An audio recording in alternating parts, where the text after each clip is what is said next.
નમસ્કાર મિત્રો, આજે આપણે રેશન કાર્ડ ધારકો માટે કેવાયસીની વાત કરીશું.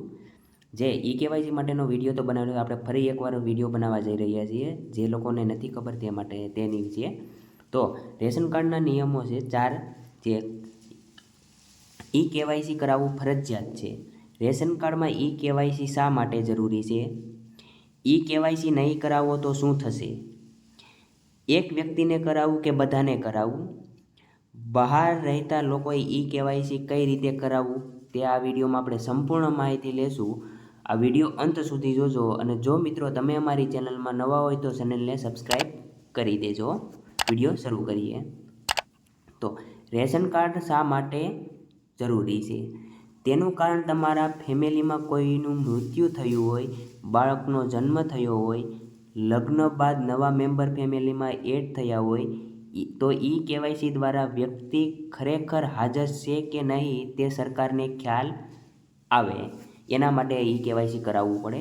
રેશન કાર્ડમાં અનાજ વ્યક્તિ દીઠ મળતું હોવાથી જો કોઈ વ્યક્તિનું મૃત્યુ થાય અને રેશન કાર્ડમાંથી નામ કમી ન કરાવ્યું હોય તો તેના નામનું પણ રાશન મળતું હોય છે. એટલે કે કોઈ તમારા ઘરના ફેમિલી મેમ્બરમાં મૃત્યુ થયું હોય અને એનું નામ ના કઢાવ્યું હોય તો પણ એનું રાશન મળતું હોય. પરંતુ જે વ્યક્તિનું મૃત્યુ થયું હોય તેનું કેવાયસી તો થવાનું નથી. માટે સરકારને ખબર પડી જશે કે તે વ્યક્તિનું હાજર નથી અને તે વ્યક્તિના નામનું રાશન બંધ કરી દેવામાં આવશે. એના માટે જે તમારા ફેમિલીમાં મૃત્યુ થયું હોય તમે કેવાયસી કરાવો એટલે મેમ્બરનું નામ કેવાયસી થશે ને એટલે તમારું એના નામનું રેશન મળતું બંધ થઈ જશે. કેવાયસી નહીં કરાવો તો શું થશે? જે રેશન કાર્ડ ધારકો 30 સપ્ટેમ્બર 2024 સુધીમાં કેવાયસી નહીં કરાવે એ વ્યક્તિના નામનું રેશન 30 સપ્ટેમ્બર પછી આવતું બંધ થઈ જશે.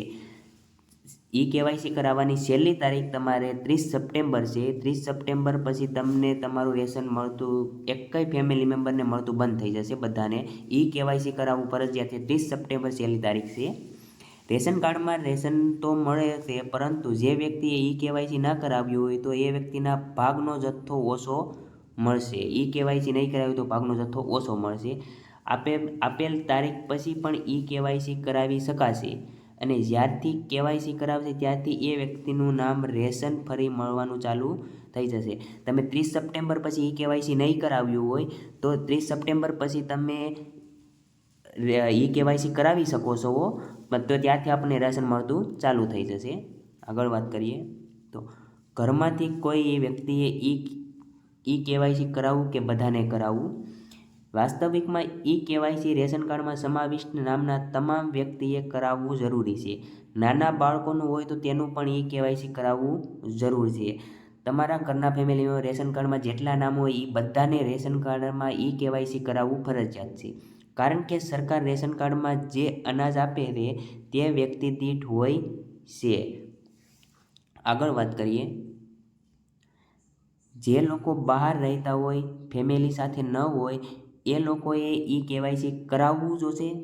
એની વાત કરીએ તો જે લોકો પોતાના જિલ્લાની બહાર રહેતા હોય કે ગુજરાતની બહાર રહેતા હોય અથવા બહારના કોઈ પણ લોકો ગુજરાતમાં રહેતા હોય તેની વાત કરીએ. તેવા લોકો રેશન કાર્ડની ડિટેલ મંગાવી જ્યાં રહેતા હોય ત્યાં રેશન ડીલર પાસે કેવાયસી કરાવી શકે છે. જેના વિશે સરકાર દ્વારા પણ જાહેરાત કરવામાં આવી છે. જે લોકો ગુજરાતમાં રહેતા હોય અથવા ગુજરાતની બહાર રહેતા હોય એ લોકો રેશન કાર્ડની ડિટેલ મંગાવી અને જ્યાં રેશન કાર્ડ ડીલર પાસે કેવાયસી કરાવી શકે છે. જો મિત્રો તમે અમારો વિડીયો પસંદ આવ્યો તો ચેનલને સબસ્ક્રાઈબ કરી દેજો. જય હિન્દ, જય ભારત.